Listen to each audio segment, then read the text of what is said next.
"Solve this and I'll give you $155 million, sneered the Arab billionaire. The waitress did it and his jaw dropped. That line would one day be repeated in boardrooms, whispered in charity galas, and retold in the kind of hushed awe reserved for miracles or madness.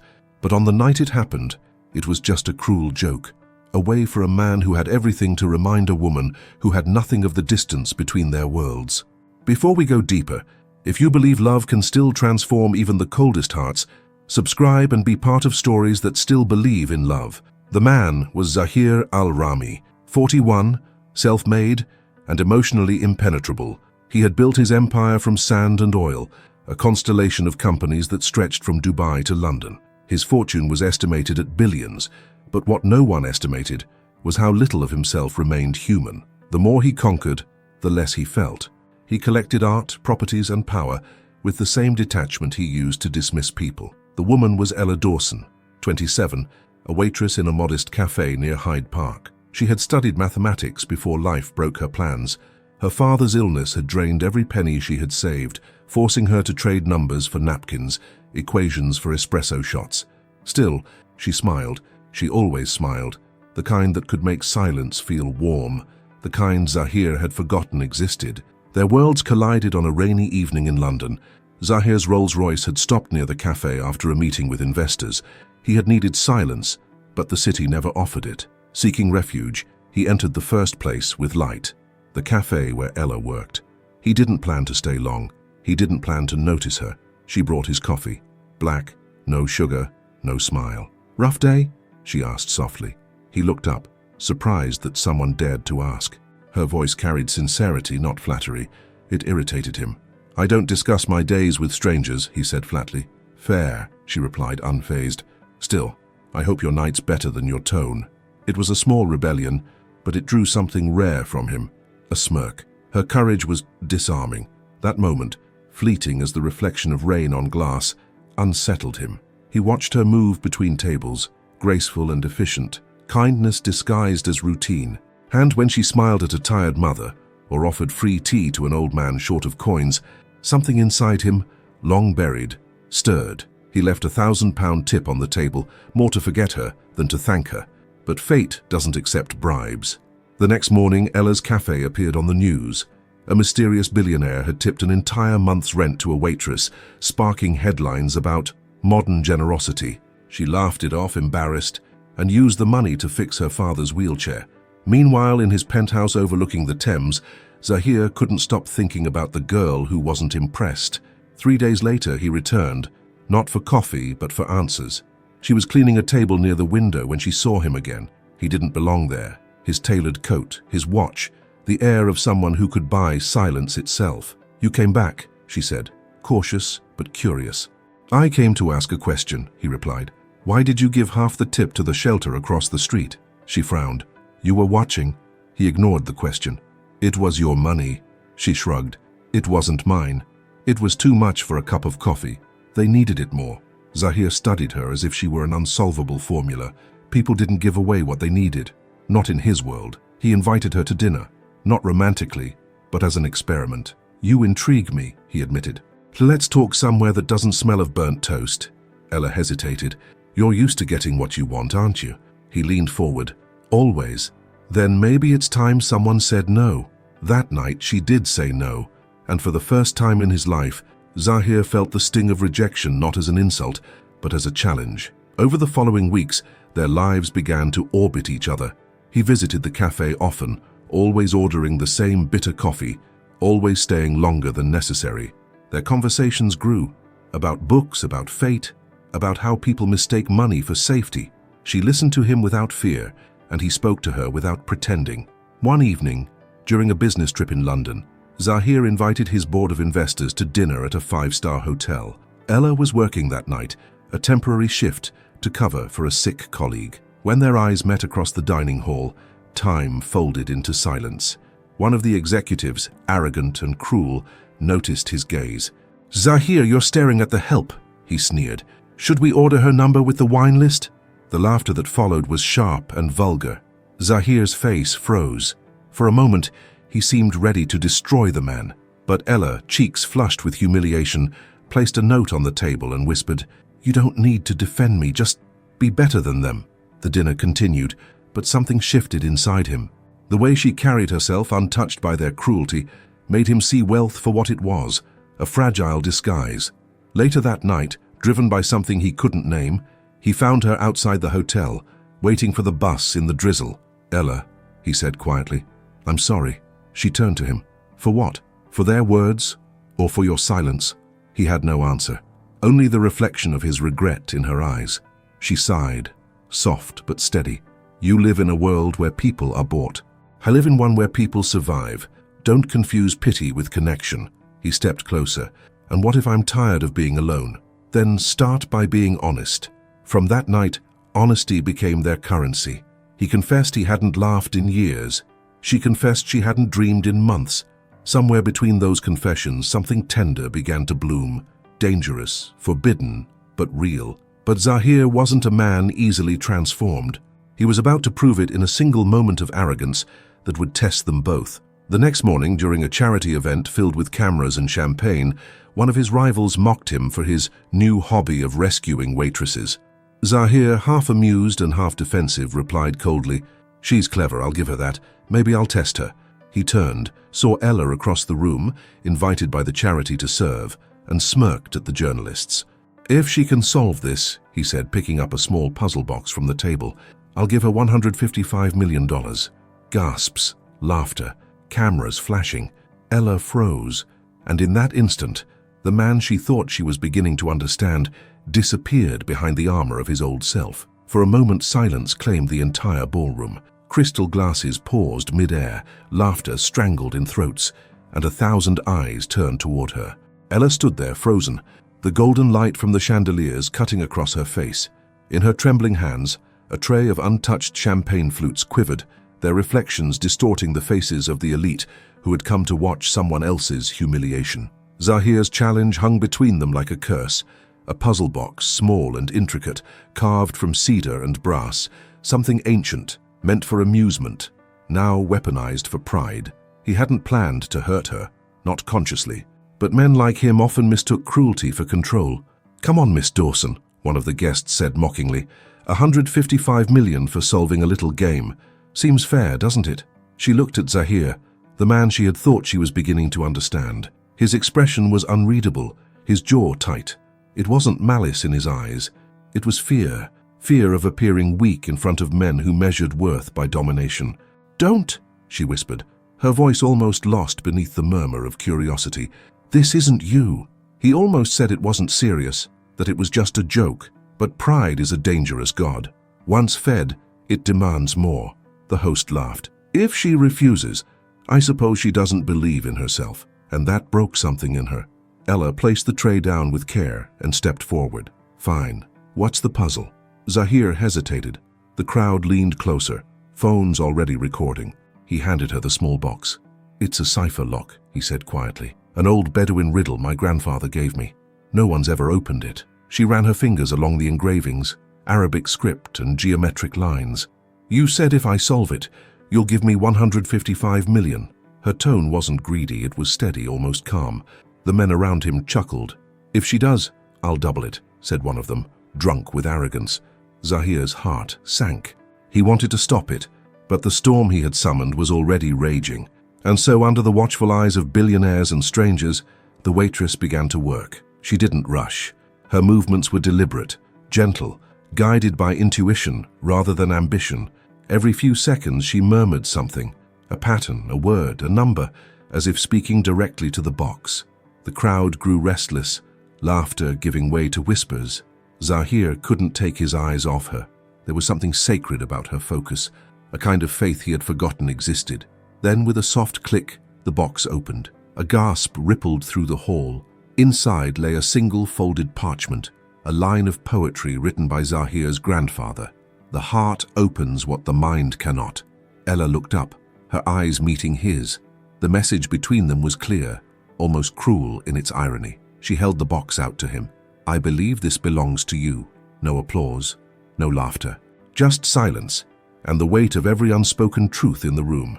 Zahir's throat tightened. He wanted to explain, to apologize, but she turned and walked away before he could find words. The door closed behind her, and with it, the echo of her footsteps became a verdict. That night, London's gossip columns exploded. Waitress outsmarts billionaire in 155 million bet. The story spread like fire, from tabloids to business news, from admiration to mockery. For the first time in his career, Zahir wasn't the hunter, he was the story. In the solitude of his penthouse, he poured himself a drink and replayed the night over and over. Her face, the tremor in her hands, the way she looked at him before she walked away. He realized too late that she hadn't been humiliated. He had. The next morning, he went back to the cafe. The door was locked. The small, closed for maintenance sign looked like a wall between two worlds. He called her. No answer. He sent flowers. They came back unopened. He didn't blame her. He wouldn't have forgiven himself either. Days became weeks. The media storm passed, replaced by new scandals. But Zahir couldn't move on. The silence she left behind was louder than applause. His assistant Karim found him one evening staring at the river from his office. "You've been like this since the incident," Karim said. "Maybe reach out privately. She deserves an apology." Zahir didn't respond. Instead, he looked at the small cedar box now resting on his desk. He traced the same symbols she had deciphered. "I'm not sure she'd want to hear anything from me." "Then do something she can't ignore," Karim said softly. "Words may fail, actions don't." That night, Zahir made a decision that would change everything. He learned from the cafe owner that Ella's father had been hospitalized again. The man suffered from a degenerative nerve condition, expensive treatments, endless waiting lists. Without telling anyone, Zahir paid for the hospital's full-year expenses anonymously. He told himself it wasn't guilt, but redemption often begins in disguise. Meanwhile, Ella had quit her job. The fame from the viral video had made her uncomfortable. People came to the cafe not for coffee, but to meet the girl who solved the billionaire's riddle.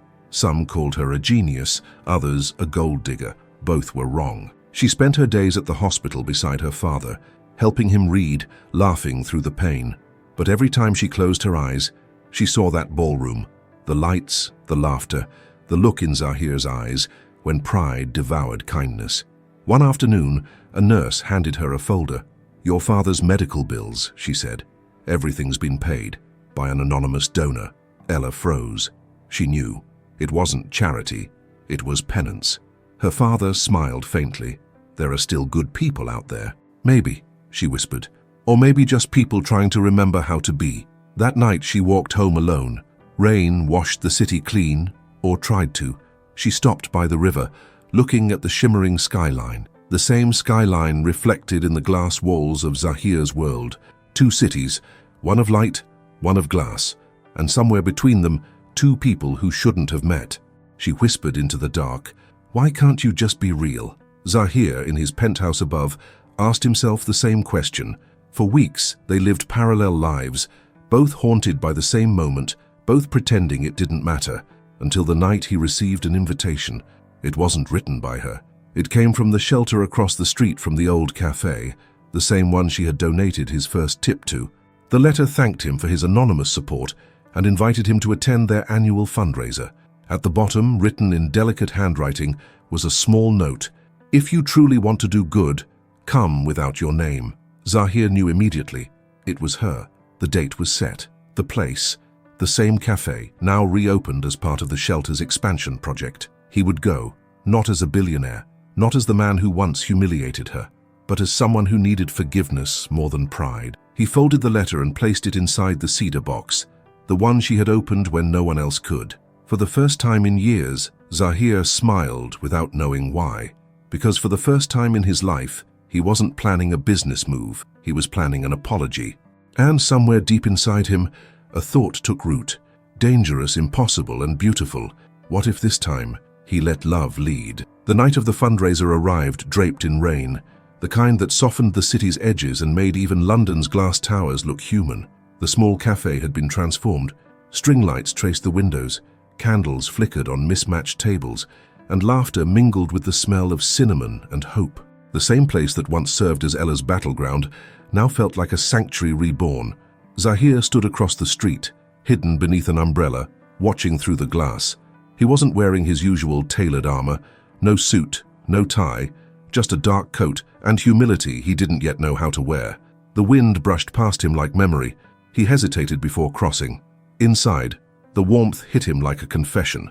Volunteers moved with quiet purpose, serving food to donors and the homeless alike. No separation, no hierarchy, just people. And in the center of it all stood Ella, sleeves rolled, hair tied back, her laugh unguarded.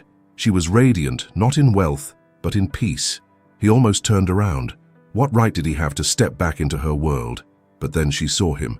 Their eyes met through the crowd. For a heartbeat, everything around them dissolved. The music, the chatter, the rain against the glass. Her expression didn't change. No anger, no welcome, just quiet recognition. He approached slowly, unsure if he was walking toward forgiveness or another mistake. "Ella," he began, his voice lower than he intended. She handed a plate to a guest before facing him fully. "You shouldn't be here. I came to help," he said, "not to be seen." "Then why are you trembling?" she asked. He almost smiled. "Because I don't know how to be this version of myself yet." For a moment her expression softened, the faintest crack in her armor, but it closed as quickly as it appeared. "We don't need your money, Zahir, we're fine." "I didn't bring money," he said, and for once it was true. "I brought time. I can serve, clean tables, wash dishes." The absurdity of it would have been comical if not for the sincerity in his voice. She studied him, really studied him, searching for the arrogance that used to live behind his eyes, but it wasn't there anymore. What she saw instead was exhaustion, a man stripped of pretense. "Fine," she said finally. "You can serve tea." For the next hour, the billionaire poured cups for strangers who didn't know or care who he was. At first his hands shook, unaccustomed to such small tasks, but slowly he found rhythm in simplicity. Every act of service felt like a quiet undoing of his former self. Ella watched from afar, not ready to trust but unable to ignore the gentleness growing in him. When the event ended, she found him alone in the back room, rolling up his sleeves, stacking empty cups. "You don't have to pretend," she said softly. "You can leave now." He turned, his eyes tired but peaceful. "I didn't come to pretend. I came to ask for forgiveness." She crossed her arms, unsure whether to laugh or cry. "Forgiveness isn't something you buy or schedule, Zahir." "I know," he said quietly. "It's something you earn. I just don't know how." Something in his tone disarmed her. It wasn't manipulation. It was surrender. She leaned against the wall, exhaling slowly. "You can start by answering one question. Anything. Why did you do it?" His silence lingered. He looked down at his hands, once steady in boardrooms, now trembling slightly. "Because I was afraid." Afraid of what? Of needing someone, of being seen as human. The words fell heavy between them.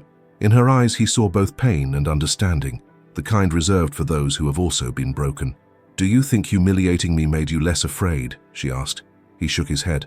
"It made me realize I've spent my life surrounded by people who would rather laugh at others than look at themselves. I became one of them. That night, I hated that I saw you as something I could test instead of someone I could learn from." She didn't respond. The rain outside grew louder, filling the silence with rhythm. Finally she whispered, "You hurt me more than you think." "I know," he said, "and yet here I am, asking for a chance to do something different. Not to fix it, I can't, but to be the man I should have been that night." For a long while neither spoke. Then Ella said, "You're right about one thing. People can change, but it takes more than regret." "What does it take?" "Consistency," she said. "Patience, humility." He nodded. "Then I'll start there." Over the following weeks, he did exactly that. Zahir began volunteering at the shelter quietly, always arriving early and leaving late. He swept floors, served meals, repaired shelves. No cameras, no press, just work. Some recognized him, most didn't. Those who did whispered in disbelief that a man worth billions was fixing leaky pipes beside them. Ella observed him from a cautious distance. She never thanked him, never scolded him. She just watched, and slowly her anger began to thaw. One evening after everyone had left, she found him cleaning paint off a window. His hands were covered in stains. "You missed a spot," she teased. He turned, smiling faintly. "Maybe I wanted to." "Why?" "Because if everything's perfect, I'll have no reason to come back." The air between them shifted. Not flirtation, something deeper, something that frightened them both. She stepped closer, close enough to see the exhaustion in his eyes. "You're not used to losing, are you?" He shook his head. "Not until you." For the first time she smiled, not kindly, but knowingly. then maybe losing isn't always bad. He looked at her for a long moment, as if memorizing the shape of her forgiveness before it was fully given. That night, when he left the cafe, he realized something terrifying. He didn't just want redemption anymore. He wanted her, not as conquest, but as compass. But the past never dies quietly. A week later, the tabloids struck again. Someone had leaked photos of Zahir at the shelter, spinning a story that accused him of performative charity to repair his image. The media feasted on it, twisting truth into scandal. When Ella saw the headlines, she felt her stomach twist. She thought he had changed, and maybe he had. But the world didn't care about truth. It cared about spectacle. That night, she called him. "Tell me it's not what it looks like." He sounded tired, hurt. "It's not. I swear to you. I want to believe you," she whispered. "But believing you cost me once." He said nothing. The silence between them was heavier than betrayal. "Don't come tomorrow," she said quietly. "The shelter doesn't need the attention." The line went dead. Zahir sat alone, phone still in his hand, rain hammering against the glass.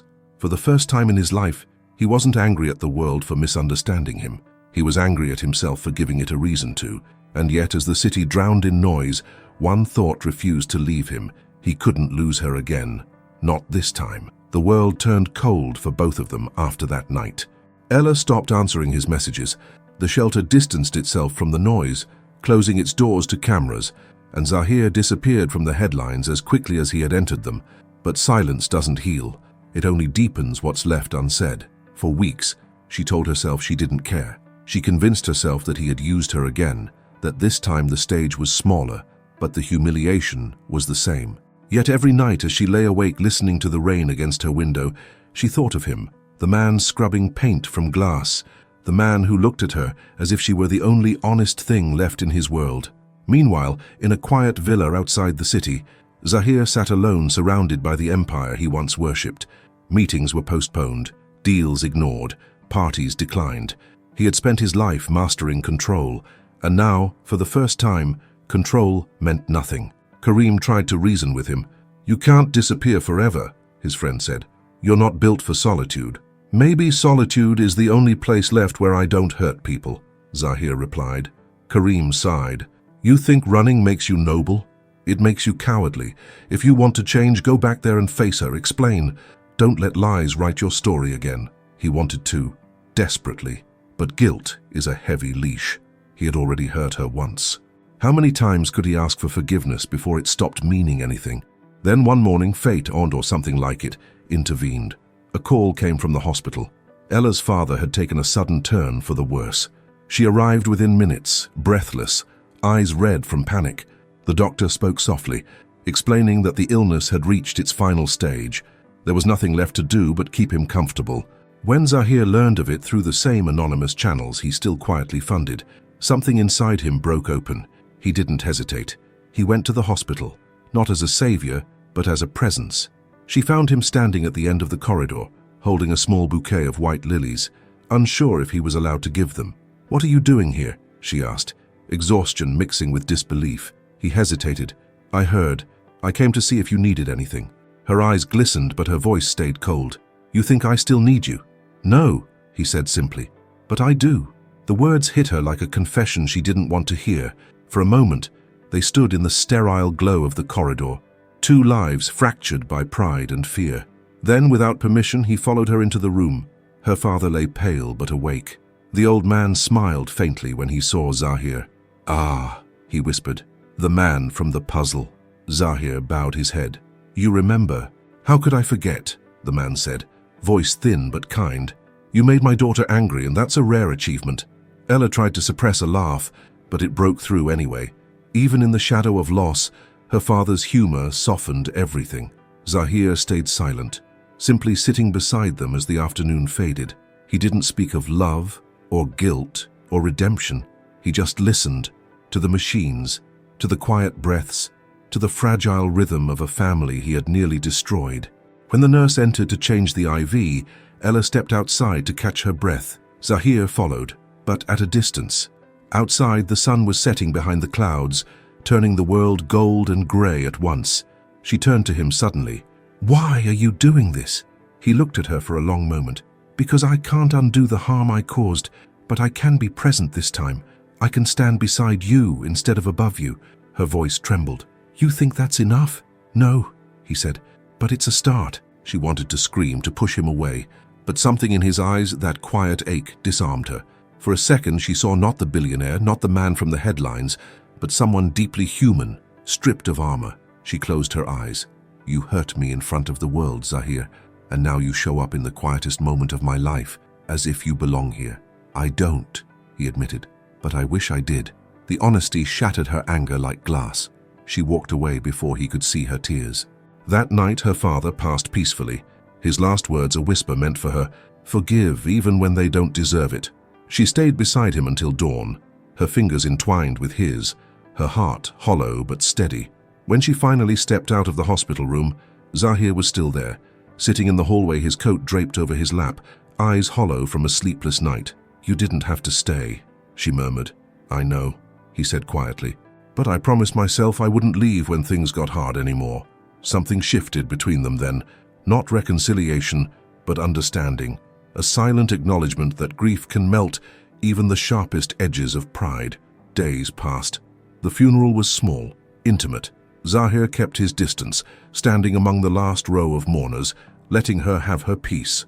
But when everyone left, he stayed, watching as she placed a single white lily on the grave. She turned, sensing his presence. "You can come closer," she said softly.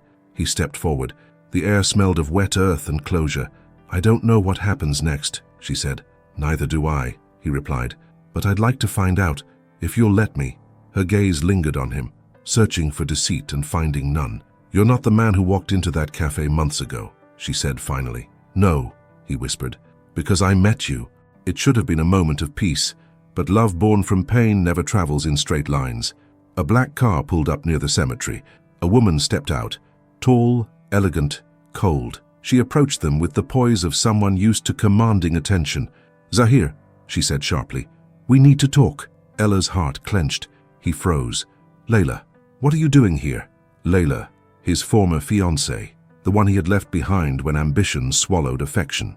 The one the tabloids called the only woman who ever matched his empire. She looked at Ella with calculated disdain, then turned back to him. "You disappeared for weeks. Investors are restless, the board is panicking, and now I find you here."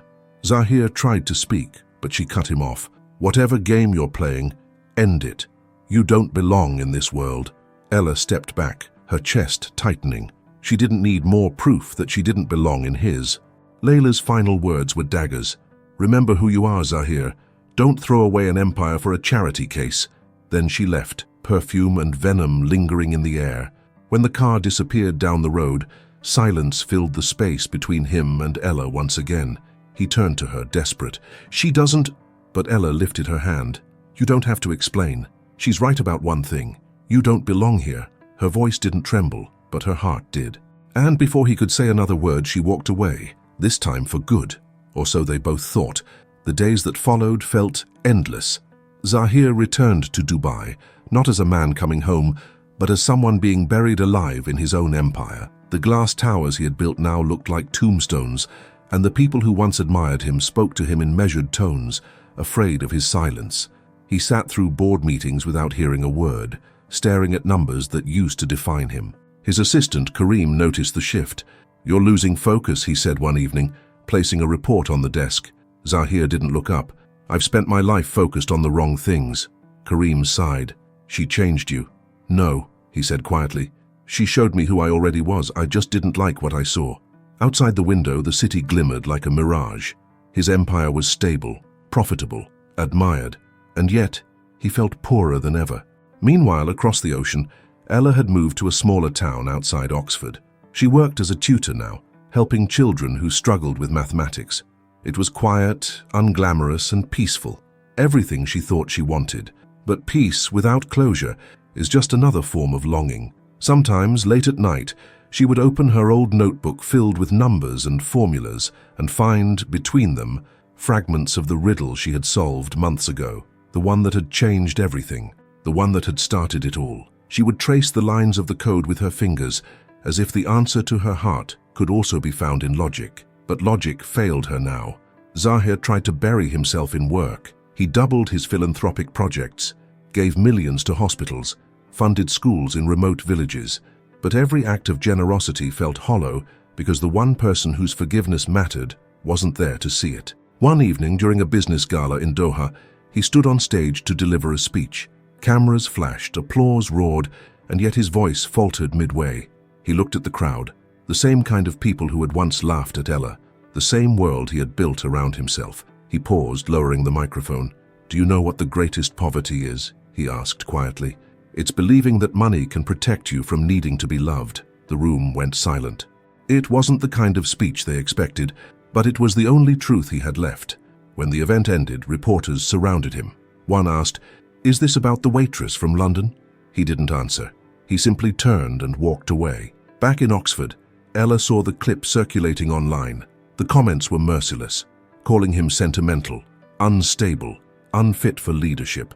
But when she watched his face, she didn't see a man seeking attention. She saw a man telling the truth. Still, she didn't reach out. She told herself it was better this way, that their story had already run its course. Until one morning, a letter arrived. No name, no address, just a single sheet of cream-colored paper folded neatly. "The heart opens what the mind cannot." The same phrase from the cedar box, the one her father had read before smiling for the last time. On the back, a single line. "There's something I need to show you. One last time. Z." Her pulse quickened. She wanted to tear it apart, to ignore it, but curiosity, or hope, wouldn't let her. 2 days later, a car arrived with a quiet driver who handed her an envelope. Inside, an invitation, not gilded or formal, just a handwritten address in Morocco. The handwriting was unmistakably his. She hesitated for hours, but by evening she found herself packing. Some journeys aren't chosen, they're summoned. When she arrived, the desert stretched endlessly under a golden sky. The driver stopped at the edge of a vast estate, not the kind of opulence she had imagined, but a simple villa overlooking sand and silence. Zahir was waiting near the entrance, dressed plainly, no guards, no arrogance, just a man stripped of his past. "Thank you for coming," he said. "I almost didn't," she replied. "I wouldn't have blamed you." Inside, the house was quiet. The walls were lined with photographs, not of business or luxury, but of people, children from the schools he'd built, families he'd helped rebuild after disasters, and near the fireplace a photo of her father, smiling, taken from the hospital records he had helped restore. Ella stopped, stunned. "How did you get this?" "I didn't," he said softly. "It found me. The hospital sent it as part of their annual report for donors. I kept it because I wanted to remember the kind of man I could have been if I'd listened to him sooner." She turned to him. "Why did you call me here?" He hesitated. "Because I've built something.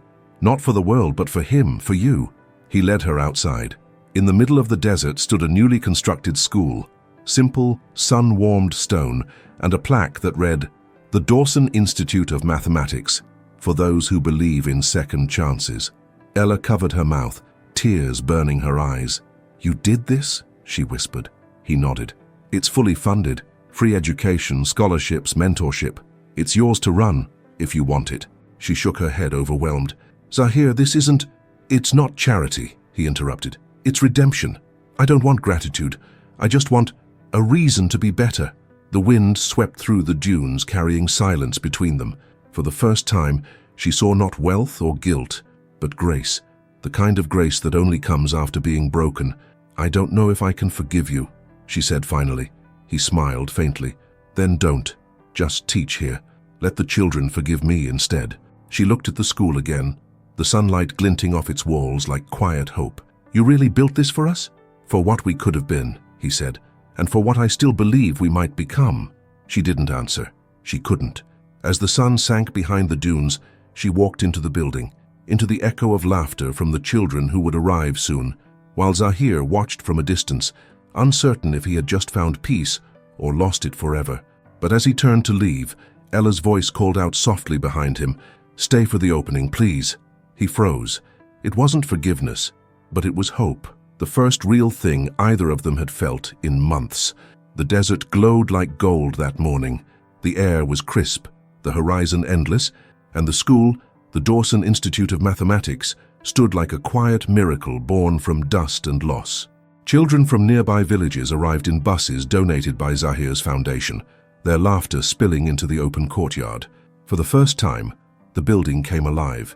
Zahir stood near the entrance, dressed simply, watching as life filled the space he had built for redemption. He wasn't at the center. He didn't want to be. He moved quietly, shaking hands with teachers, thanking volunteers, staying in the background as the world unfolded in front of him. And then she appeared. Ella walked through the gates wearing a soft beige dress, her hair tied loosely, her expression unreadable. The wind lifted strands across her face, and Zahir thought she looked like sunlight personified, beautiful not in glamour, but in purpose. Their eyes met briefly. He nodded in quiet respect. She acknowledged him with a small, restrained smile. It wasn't forgiveness, but it wasn't distance either. She spent the morning greeting families, showing them classrooms, introducing the small library where she'd already begun organizing donated books. Watching her speak to the children with patience and joy felt like watching a new kind of wealth, the kind he'd never known how to earn. At noon during the ceremony, a local teacher approached Zahir. "You're the man behind all this, aren't you?" He hesitated.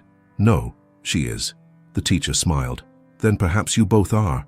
When it was time for the inaugural speech, Ella stood on the small wooden stage. The crowd gathered beneath the desert sun. Her voice, though soft, carried far. "This school isn't built from money," she began, "but from mistakes. Mine, his, and maybe yours too. It's built from the belief that what we ruin with pride, we can rebuild with grace. The heart opens what the mind cannot. My father believed that, and today, I think I finally understand what he meant." Zahir stood at the edge of the audience, his throat tightening.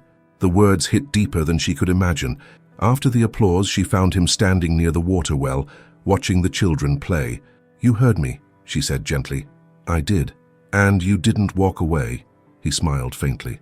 "Not this time." She looked at him for a moment before speaking again. "You've changed." "I had to," he said quietly, "because I couldn't keep living as a monument to everything I'd destroyed." Ella studied him, the calm in his face, the gentleness that now lived where arrogance once did. "You're not who I expected you to become." "Neither am I," he said. They stood in silence, listening to the laughter echoing across the courtyard. Then, unexpectedly, one of the children ran toward them, a boy no older than 10, holding a small puzzle box made of wood. "Miss Ella, it's broken. Can you fix it?" She smiled, kneeling down. "Let's see." The box was old, its mechanism jammed. She tried, but the lock wouldn't budge. She handed it to Zahir. "Your turn." He chuckled softly, taking it. "You trust me with puzzles again?" The boy giggled, unaware of the history behind that sentence. Zahir turned the box in his hands, studying it the way she once had. The engravings were different, simple geometric shapes, but something about the mechanism felt familiar. He pressed gently, twisted, and with a soft click, it opened. The boy's face lit up. "How you fixed it?" Zahir smiled and handed it back. "No, you did. You just needed patience." The child ran off, and for a brief, perfect moment, both Ella and Zahir laughed together. Not the cautious, polite laughter of two wounded souls, but something light and real. But peace never lasts long for hearts that have tasted regret.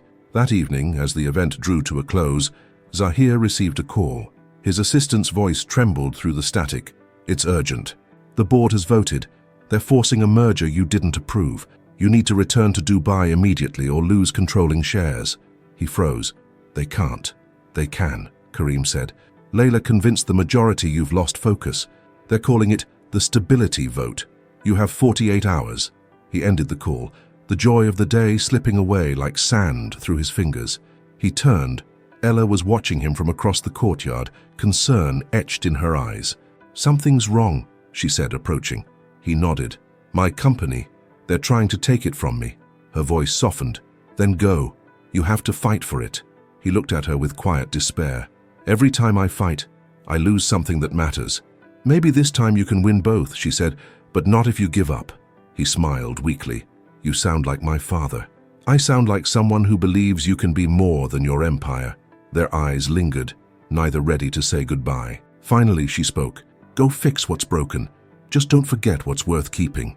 He nodded, his voice rough. "I won't." As he drove away, the desert faded behind him, the school glowing in the distance, a reminder of what redemption looked like when love stayed unfinished. Back in Dubai, the war for his company began. Layla had orchestrated everything with precision, whispering doubts into the board's ears, painting Zahir as unstable, too emotional, too distracted. When he entered the meeting room, the same men who once cheered his victories now looked at him with pity. Layla sat at the head of the table, elegant and ruthless.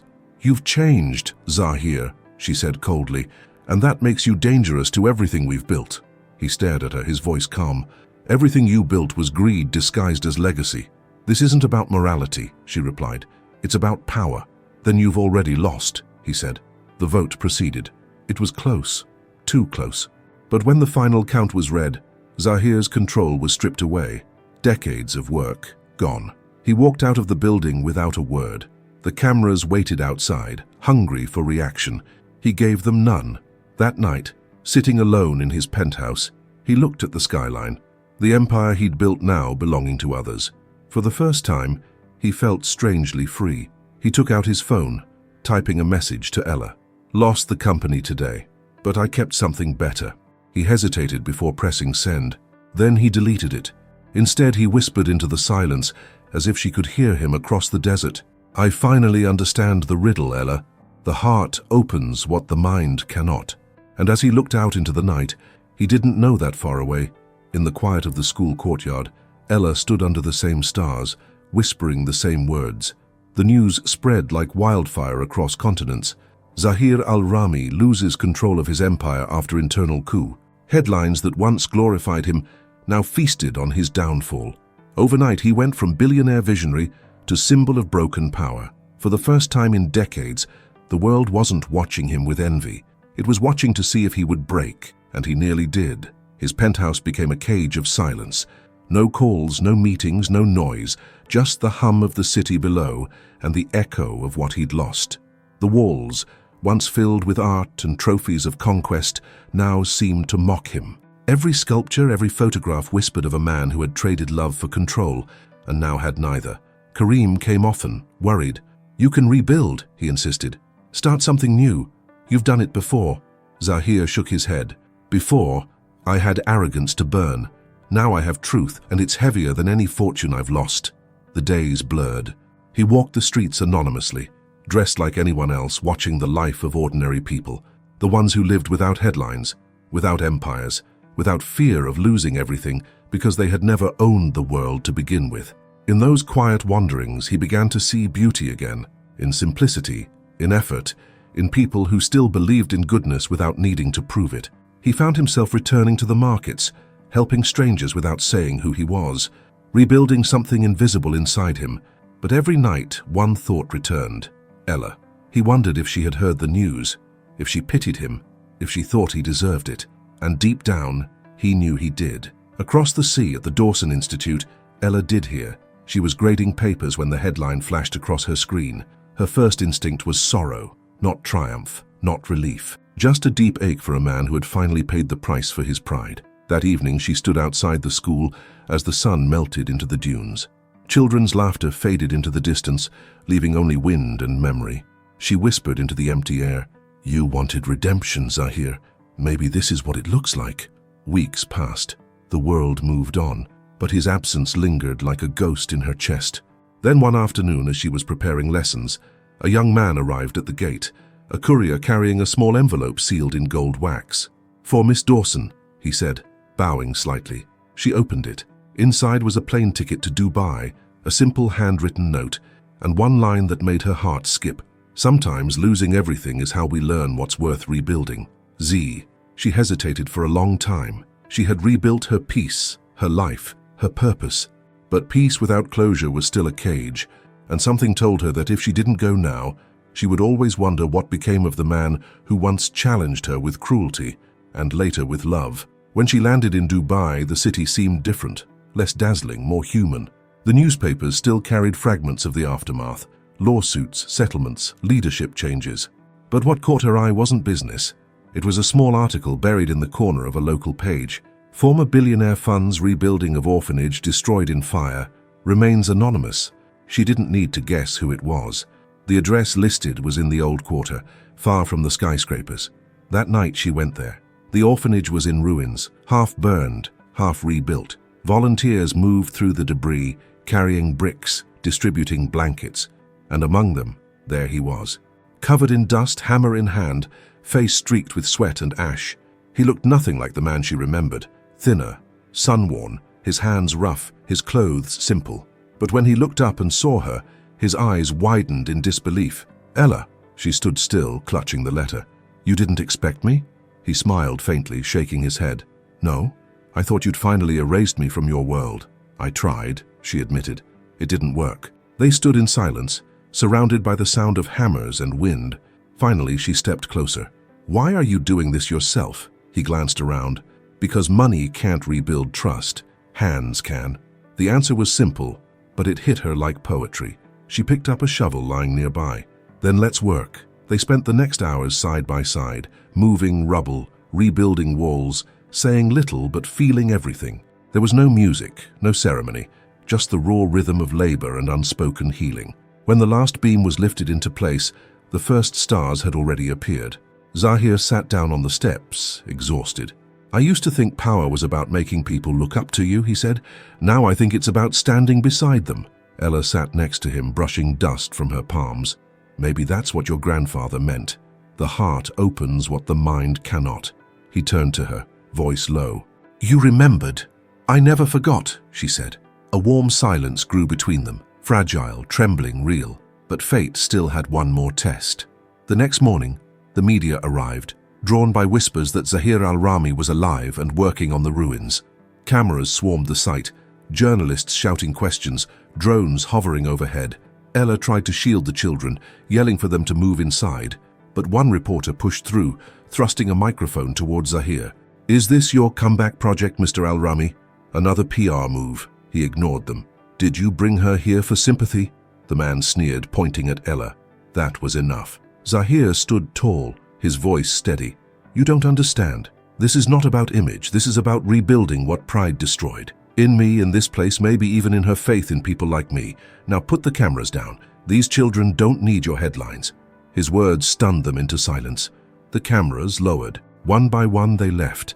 Ella looked at him, eyes full of something she hadn't felt in months. Belief. Later that evening, when the last car had gone, she approached him quietly. "You stood up not for yourself, but for them." He smiled wearily. "Maybe that's what redemption really looks like." She reached out then, hesitating only for a second before touching his hand, the first time since everything had fallen apart. His fingers tightened gently around hers, a wordless promise that didn't need to be spoken. And for the first time in years, both of them allowed silence to mean peace instead of distance. But in the distance, beyond the city lights, a storm was brewing, one that would test the fragile hope they had just begun to build, because Layla wasn't finished with him yet. Within days of the media's departure from the orphanage, headlines began to surface again. Layla Al-Mansour accuses ex-fiancé of embezzling charity funds. Desert school under investigation for money laundering. The words were venomous, carefully crafted to destroy both of them in one sweep. Ella saw the articles before dawn. The phone at the Dawson Institute wouldn't stop ringing. Reporters, donors, former partners. Her name was everywhere now, dragged through mud she hadn't stepped in. By noon, she received an official letter. The school's accounts were frozen pending investigation. Classes were suspended. She sat at her desk, shaking. "She's trying to erase everything," she whispered, and she was right. In Dubai, Zahir faced the same chaos. His few remaining allies were panicking. "She's weaponized the board," Karim told him. "She's feeding them data, forged but convincing. The authorities are involved." Zahir rubbed his temples, exhaustion heavy in his eyes. "She's not doing this for the money. She's doing it because she knows what I care about now." "Then you need to defend yourself publicly," Karim insisted. "You can't stay silent forever." But silence was no longer strategy. It was conviction.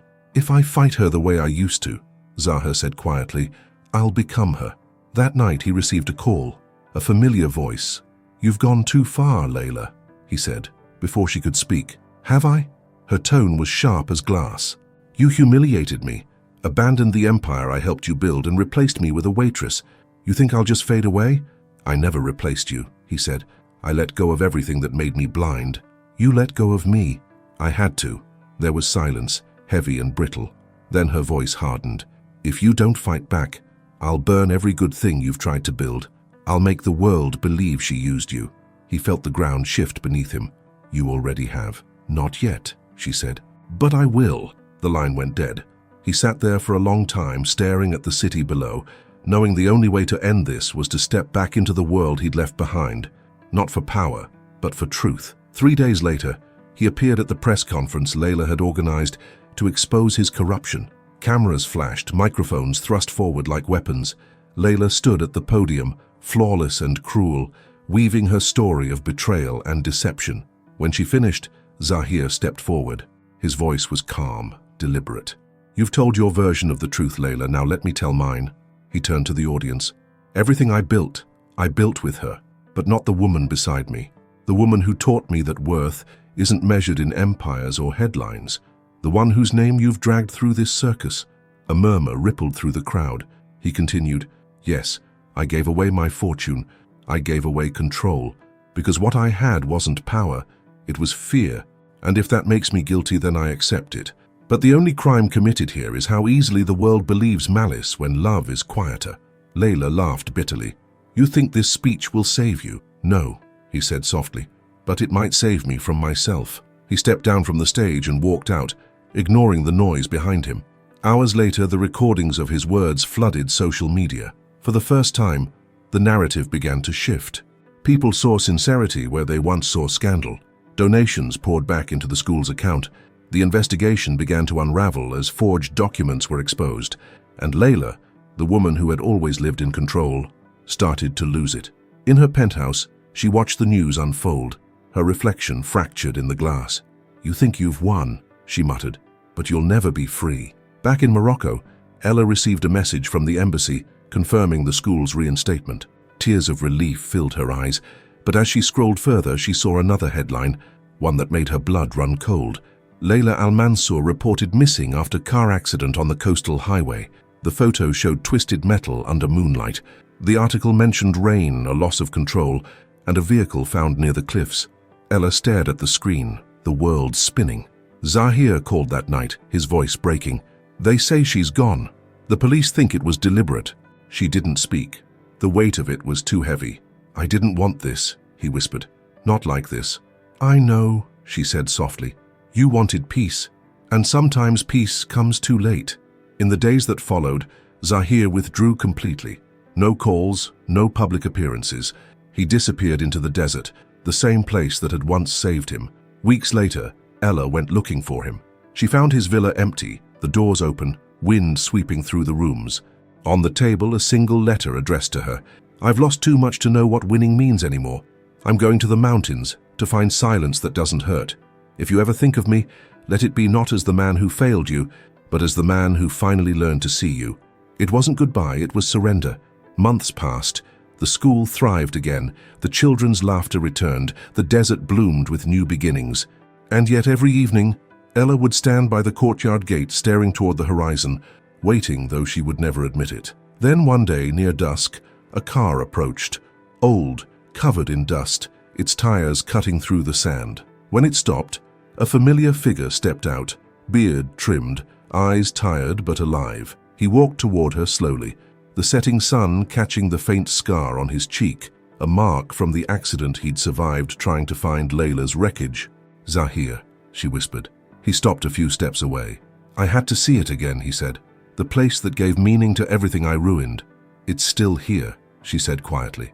"So am I." For the first time he smiled, not the confident smile of a billionaire, but the soft, human one of a man finally at peace. The wind rose, swirling sand between them like threads of unfinished fate.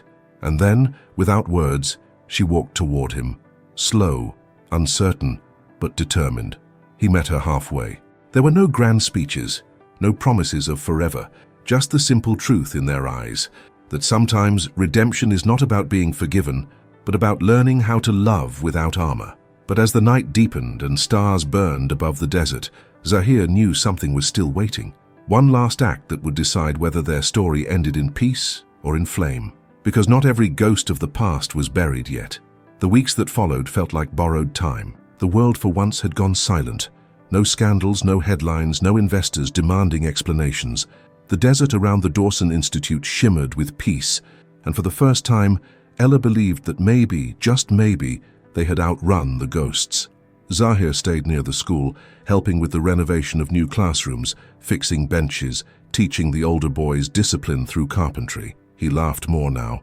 The kind of laughter that sounded uncertain at first, like a man learning a forgotten language. Sometimes she caught him watching her, not with desire, but with quiet reverence. He didn't reach for her, didn't demand anything. He simply existed near her, as though her presence itself was enough to steady his heart. And yet, both of them knew peace that fragile couldn't last. One morning, a black SUV appeared at the edge of the property. A man stepped out, tall, wearing dark glasses, holding a briefcase. He asked for Zahir. They went inside. When they emerged an hour later, the calm in his face had changed, replaced by something colder, older, resigned. Ella waited until the stranger left. What was that? Zahir hesitated. Lawyers. Her chest tightened. About the company? He nodded. Layla's estate. They found her journals, her statements. Before the accident, she'd changed her will. Ella frowned. What does that have to do with you? She left everything, her shares, her holdings, in my name. Ella stared at him. What? She wanted me to live with it. The fortune, the guilt, the noise. She knew giving it back to me would be punishment, not mercy. He looked away, hands trembling slightly. I thought I was free, Ella. But she found a way to chain me even in death. Ella walked closer. You don't have to accept it. I already have, he said softly.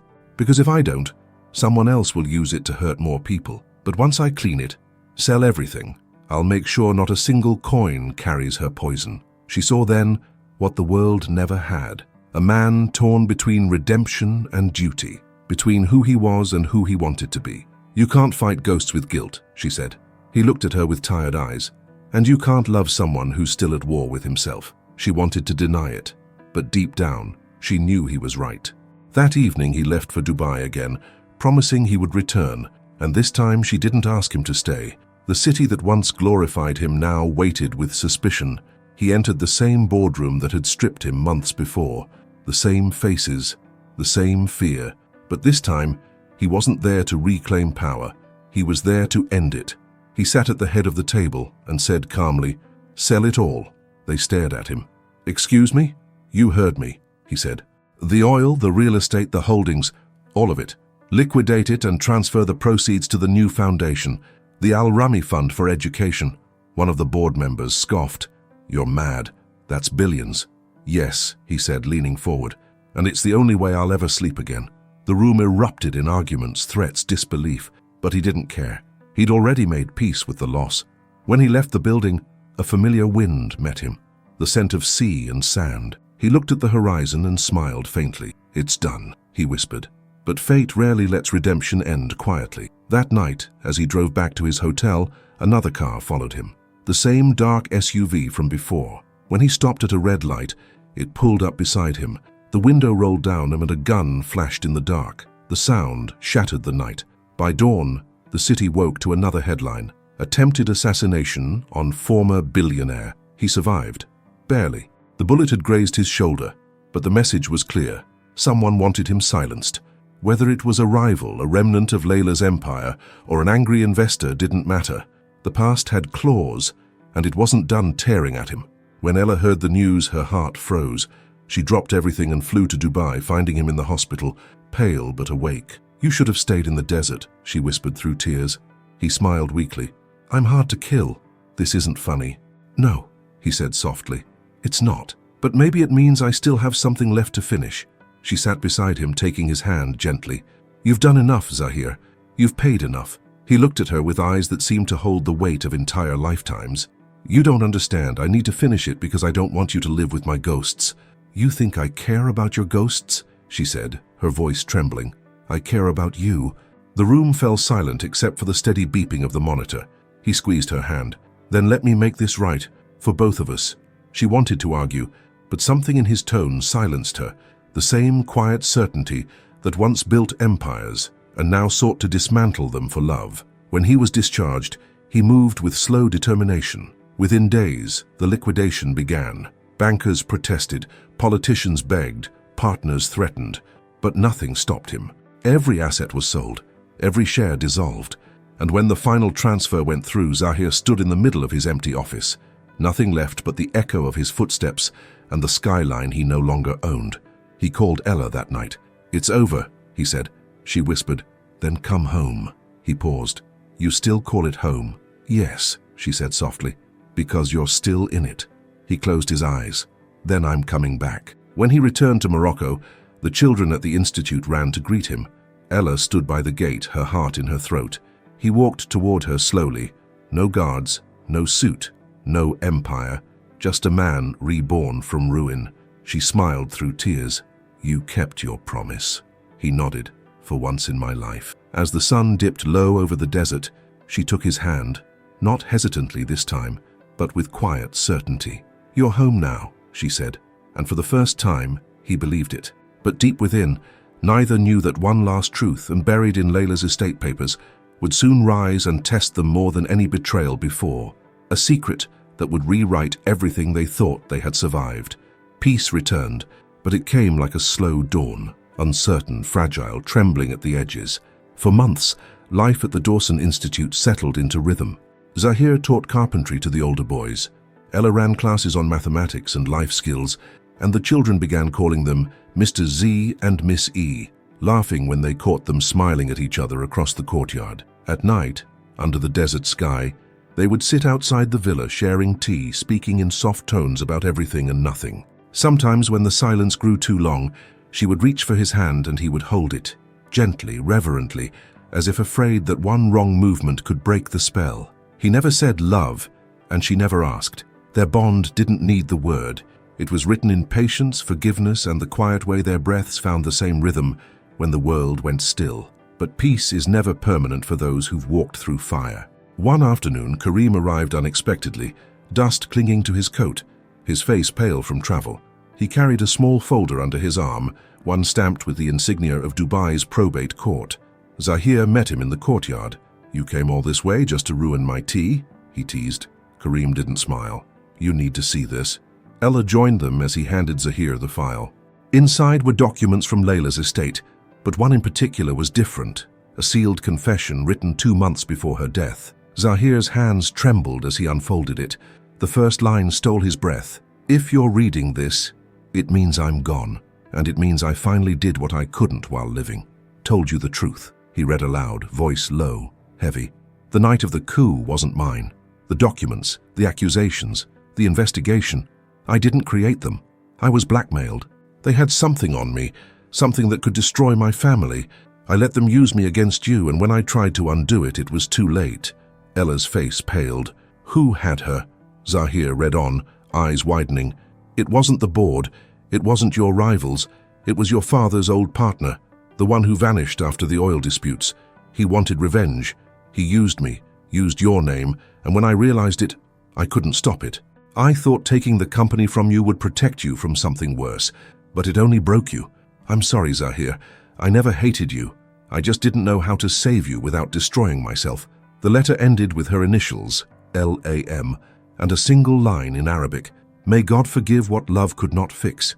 Zahir sat down slowly, staring at the page as if it were a mirror of his past. "All this time, I thought she did it out of spite, but she was protecting me." Ella placed a hand on his shoulder. "That doesn't erase what happened." "No," he said softly, "but it changes what I thought of her, and maybe what I think of myself." He looked out toward the horizon, the same desert that had once swallowed his arrogance and given him grace. "I spent so long punishing myself for her sins, and now I realize we were both victims of the same disease, pride and fear." Ella knelt beside him. "Then maybe the cure is acceptance." He turned to her, eyes glistening. "And forgiveness," she smiled faintly. "Forgiveness is the quiet after acceptance." That night, under the stars, he burned the letter, not out of anger, but reverence. The fire's glow danced on his face, illuminating a man finally free from ghosts. Layla's his own, the Empire's shadow. When the ashes settled, he turned to Ella. "You know what I regret most?" She shook her head. "That I didn't meet you sooner, before the money, before the mistakes. When I still had something pure left to give." She reached for his hand. "You're giving it now." And for the first time, he believed her. Weeks passed, and the school grew. Donations poured in from across continents, not because of Zahir's name, but because of what he stood for now. Children who once had no future now learned to dream. The institute became a symbol not of charity, but of renewal. One morning, Ella found him outside carving wood under the shade of a date tree. He was shaping something small, delicate, a puzzle box similar to the one that had begun their story. She smiled, still chasing riddles. He looked up, eyes warm. "No, this one's for you." When he handed it to her, she hesitated. "You sure I won't embarrass you this time?" He laughed softly. "Try." She turned it in her hands, tracing the carvings. Mathematical patterns, desert flowers, fragments of Arabic verse. Within moments, it opened with a soft click. Inside lay a single folded note. She unfolded it slowly. The handwriting was his. The heart opens what the mind cannot, and mine finally did. Her eyes lifted to his, tears shimmering. He stepped closer, brushing a strand of hair from her cheek.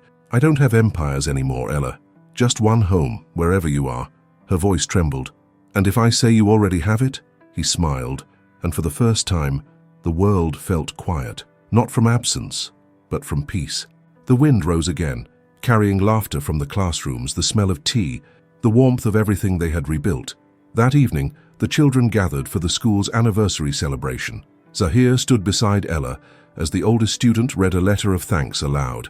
When the applause came, he didn't stand apart from them. He stood among them, one more soul in a place that had learned how to heal. As the sun set, Ella leaned toward him. "What now?" He looked at her with a softness that only comes after storms. "Now we live, quietly, fully, gratefully." And for the first time in his life, Zahir al-Rami, the man who once measured worth in billions, felt rich in the only currency that never fades, love. Before the stars appeared, a hush fell over the courtyard. Children began releasing paper lanterns into the desert sky, each carrying a small wish. Ella whispered, "What did you wish for?" He smiled. "Nothing. I already have it." The lanterns floated higher, their lights blending with the stars, as if heaven itself was watching two hearts that had finally found their way home. Subscribe to be part of stories that still believe love can rebuild what power destroys.